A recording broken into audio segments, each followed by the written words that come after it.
सर्व ग्रुप मध्ये राहा की सर्व ग्रुप मध्ये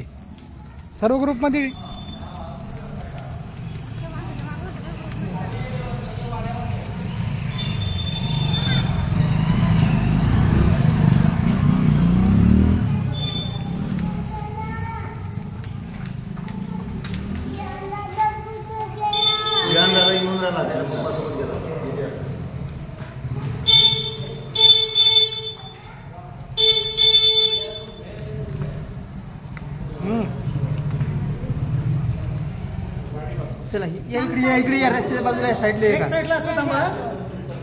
पोरगी सांभाळते. हे पहा, हा किल्ल्याचा मेन दरवाजा आहे. याचं नाव आहे 3 दरवाजा.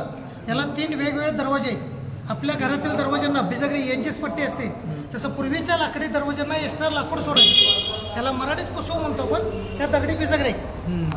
इथं 3रा दरवाजा आहे. आणि आपण जसं चिखलमाती सिमेंटमध्ये बांधकाम करतो तसं या दरवाजाचं बांधकाम पूर्णपणे शिस्यामध्ये. एक लोखंडी धातू वितळून त्याच्यामध्ये जॉईन आहे. ते दोन्ही दगडांच्या मध्ये शिस्य बघायला मिळते. शिस्य बघा इथं आहे.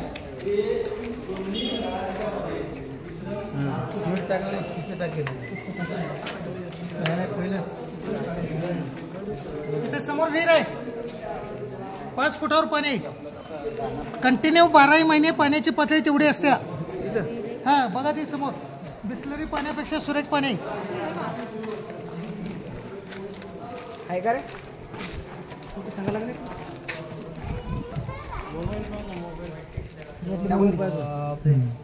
खरंच आहे ना. पाणी आहे ना, इतक्या गडावर पाणी. गडावर पाणी.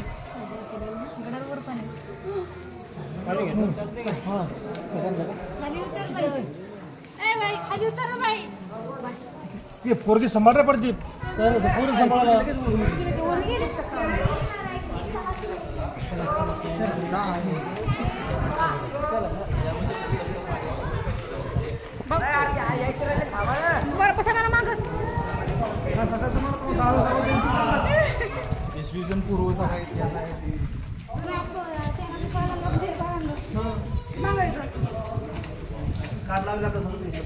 हे बघा, हा गडाचा 2रा दरवाजा इथं आहे.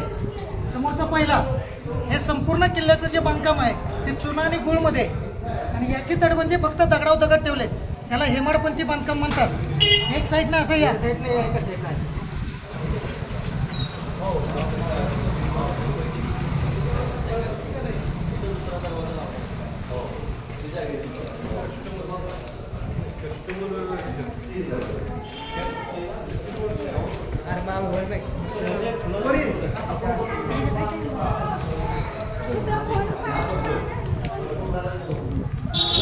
मॅडम ह्या साईडला असं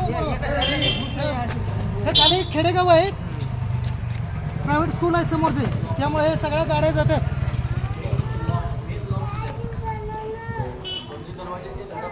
आता आपण गडाच्या बाहेर आहोत. ज्यावेळेस सिद्धी वेढा दिला त्यावेळेस त्यांनी हा दरवाजा पाडण्यासाठी तोफेचे वर्षाव केलेले आहेत. ज्या तोफा मारलेत त्याच्यामुळे फक्त दगडांचे क्रॅक गेलेले आहेत. पहिली तोफ हा चौकडीचा दगड इथे सेंटरला फुटलेला आहे. दुसरी हा डाव्या बाजूला दगड पडला, याच्या खालचा दगड फुटलेला आहे. आणि 3री तोफ ह्या देवळीच्या वरच्या बाजूला कमानीत सेंटरला होल पडले. त्यावेळेस शिवाजी राजांनी एक डुप्लिकेट माणूस, जातीने न्हाव्याचा मनुष्य शिवाकाशी, ह्या माणसाला भेटीला पाठवलं. आणि शिवाजी राजे 2ऱ्या रस्त्याने विशाळ घडला. याला गनिमी कावा म्हणतात. तो रस्ता आपण नंतर पाहणार आहोत. या गडाच्या पायथ्याशी जे खेडेगाव आहेत तिथं विहीर काढली, बोरिंग मारलं, खाली पाणी लवकर लागत नाही. पण गडावर 5-5 फुटावर आणि 3 फुटावर पाणी, हे वैशिष्ट्य आहे. हे परत गडाच्या आतमध्ये जाणार आहोत आपण. परत गाडीत जायचं. ती गटार आहे. पावसाळ्यात एक्स्ट्रा होणारं पाणी तिकडचं सांगायला. तुम्ही रात्री झोपेत विचारलं तरी बरोबर